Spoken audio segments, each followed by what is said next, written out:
পূজা,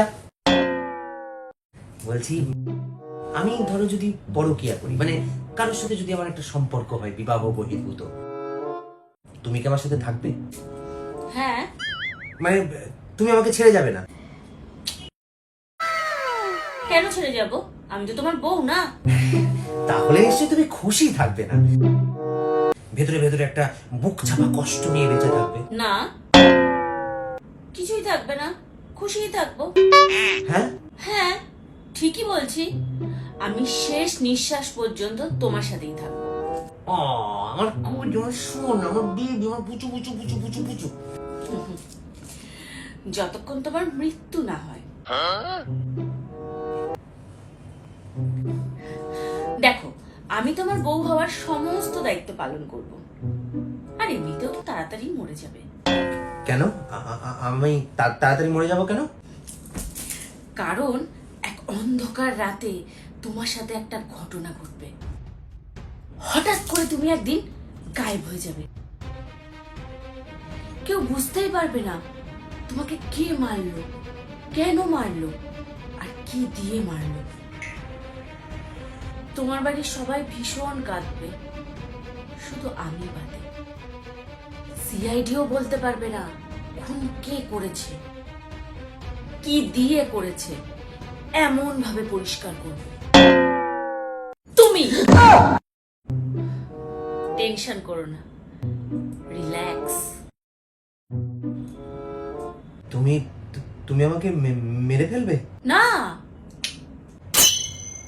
মারবো না, আত্মরা করবো। না না, আমার কেন পরকীয়া থাকবে? আমার বাইরে কেন সম্পর্ক থাকবে? আমার এরকম একটা সুন্দর বউ থাকতে।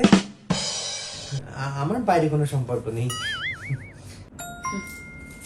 বলো না, কেউ থাকলে বলো, বলো ফেলো। না না না, কেউ নেই। কি যে বলো, কেউ নেই। অফিসে? না না, অফিসে কেন থাকতে যাবে? কেউ নেই। বন্ধু বান্ধবদের মধ্যে? আরে বন্ধু বান্ধবদের মধ্যে কেন থাকবে? আশেপাশে? না না, তুমি কি পাগল নাকি? ওপর তলার বৌদি অথবা নিচের তলার? না না, কি বলো তুমি? বৌদি মায়ের সমান, মায়ের সমান। তাহলে নিশ্চয়ই ফেসবুকে থাকবে। আরে না, নেই। আরে তুমি কি পাগল নাকি? আচ্ছা তুমি বলো তো, তোমার কি মনে হয় যে আমি এরকম কিছু করতে পারি? হ্যাঁ?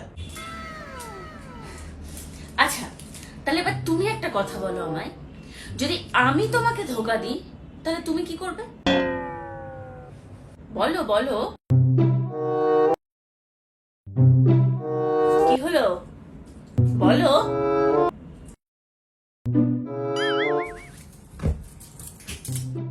কি হলো?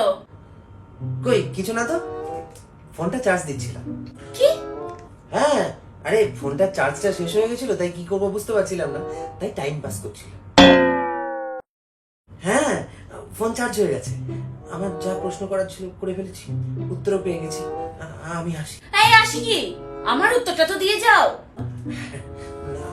আমি বরং আসি। হ্যাঁ, এই এখানে দাঁড়াও, কোথায় যাচ্ছ? আমার উত্তরটা দিয়ে যাও। তোমার মাথায় এরকম পরকীয়ার ভূত চাপলো কি করে? আর তুমি এসে আমাকে এই প্রশ্নটা কি করে করলে? এমনি। আচ্ছা রে বেটা, ওই জন্য দিনে 10 বার করে ছাদে চলে যাও। একবার বালতি নিয়ে যাও, একবার জামা কাপড় নিয়ে যাও, একবার জমিয়া নিয়ে যাও। বুঝতে পেরেছি, কে? উপরতলার বৌদি। শোনো, যদি কিছু শুনেছি না, ওই ছাল ছাড়িয়ে নুন মাখিয়ে ওই ছাদে টান করে দিয়ে আসবো কিন্তু একদম আমি আসি। হ্যাঁ, এই তুমি কোথায় যাচ্ছ, পালাচ্ছ কোথায়? হ্যাঁ, আজকের পর থেকে যদি কোনো মেয়ের দিকে তাকিয়েছো না, তোমার ওই দুটো চোখ আমি খুলে নিয়ে এরকম করে লোপালুপি খেলবো। শয়তান ব্যাটা কোথাকারের একটা, জীবনটাই শেষ করে দিল। বলছি শোনো না, আমার না খুব খিদে পেয়েছে, একটু খেতে দেবে? চল ভাগ। খেতে দেবে? আচ্ছা সারাদিন তো খাওয়া বন্ধ, আমার সাথে টাইম পাস করা। ভাগ।